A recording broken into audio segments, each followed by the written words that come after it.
You ever have one of those days? You've planned the perfect lesson, right? The materials are amazing, your explanation is spot on, but your student, they're just stuck. It feels like they've hit some kind of invisible wall, and you're right there with them, just banging your head against it. Well, what if I told you the problem isn't your lesson? What if it's the wall itself? Let's take a look. A thought like this is often the very first brick in that invisible wall. It's this powerful, deeply held belief that's running in the background, just quietly sabotaging everything. It's a barrier we almost never see, but you can definitely feel its effects. And this is the shift we absolutely have to make. We spend so much of our time perfecting our teaching methods, the what and the how. But what if the student's internal lens is just warped?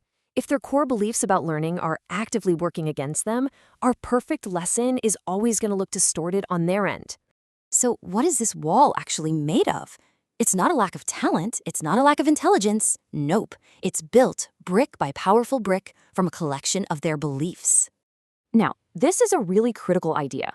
A belief isn't just some passive thought floating around. It's an internal instruction, it's an active command. Basically, these beliefs act like self-fulfilling prophecies. So for instance, if a student truly believes I have a bad memory, their brain gets that message loud and clear. It takes it as an order. They won't even really try to remember new words, so of course they won't. Their reality just shapes itself around that belief. We can pretty much sort these beliefs into two big groups. On one side, you have the helpful ones, the facilitative beliefs. These are the ones that really open the door to learning. Thinking language is a muscle, that turns every single challenge into a good workout. But on the other side, you've got the harmful, debilitative beliefs, and these just slam that door shut. The idea that you either have it or you don't makes every little struggle feel like a final judgment. Okay, but here's a really important detail. Our job isn't to just label beliefs as good or bad. A belief like, I have to understand all the grammar rules before I speak, well, that might actually help a beginner who needs some structure. But for an intermediate student, that same belief becomes a huge roadblock to ever becoming fluent.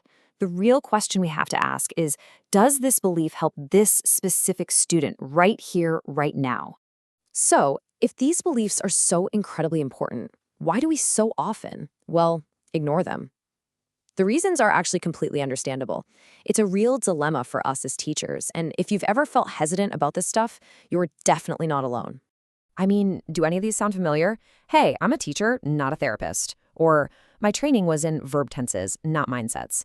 And let's be honest, sometimes it just feels easier to think a student is unmotivated instead of trying to figure out the fear that's hiding underneath. And that fear of losing precious time in our lesson or our authority as the language expert, that is very, very real. But here's the paradox, and it's a big one. We think we don't have time to deal with beliefs, but ignoring them actually costs us way more time in the long run. It's what leads to that endless loop of re-explaining the present perfect, that mounting frustration for both of you, and that feeling of being totally drained after a lesson. It is a one-way ticket to teacher burnout. Okay, so what's the good news? The good news is you don't need a PhD in psychology to start chipping away at this wall. All you need are a few simple, practical tools that fit right into what you already do. Think of this as pedagogical first aid, not deep therapy. And the most important tool in our kit is what I like to call the mindset compass, which is based on the amazing work of Carol Dweck. It just helps us see which direction a student is heading. Are they on that bumpy road of a fixed mindset where they think ability is just something you're born with? Or are they on the much smoother path of a growth mindset where ability is a muscle you can train? Our goal isn't to fix them, it's just to help nudge their compass from fixed over to growth. And this connects directly to a huge idea in language learning called the affective filter. Think of it like an invisible shield. When a student feels fear or shame or anxiety, that shield goes up, and your amazing, perfectly planned lesson, it literally just bounces right off. Learning becomes physically impossible. And don't underestimate how powerful this is. Get this. Recent research looking ahead to 2025 suggests that a massive 40% of success in language learning depends on emotional regulation. 40%. And our students' beliefs, that's the control panel for their emotions. That's a huge piece of the puzzle that we just can't afford to ignore. So what can you actually do in the moment? Here's a super simple first aid plan. A student says, "Oh, I have a terrible memory." First thing, don't argue with them, just validate the feeling. "I hear you, it sounds like this feels really difficult." Step 2, gently ask for just one exception. Was there maybe one word this week that was kind of easy to remember? This plants a tiny seed of doubt in that fixed belief. And finally, step 3, shift the metaphor. It's not about, I have no talent. It's about, okay, let's find the right tool for you for this job. When we start using these simple tools, something really incredible starts to happen. Our role, it starts to change.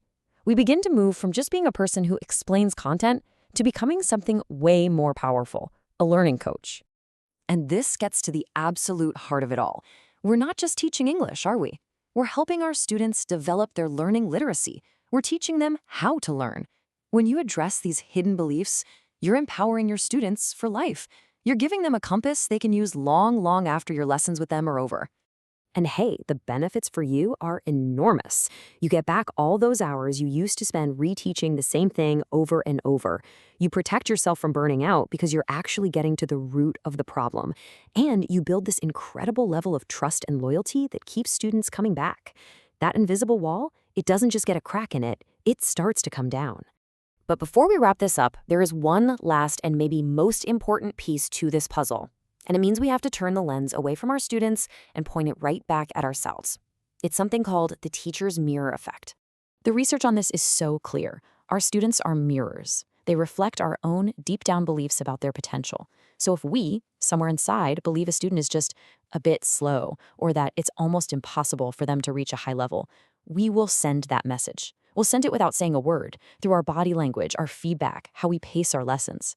So the final question, the one I want to leave you with, is this. What are you holding up to the mirror?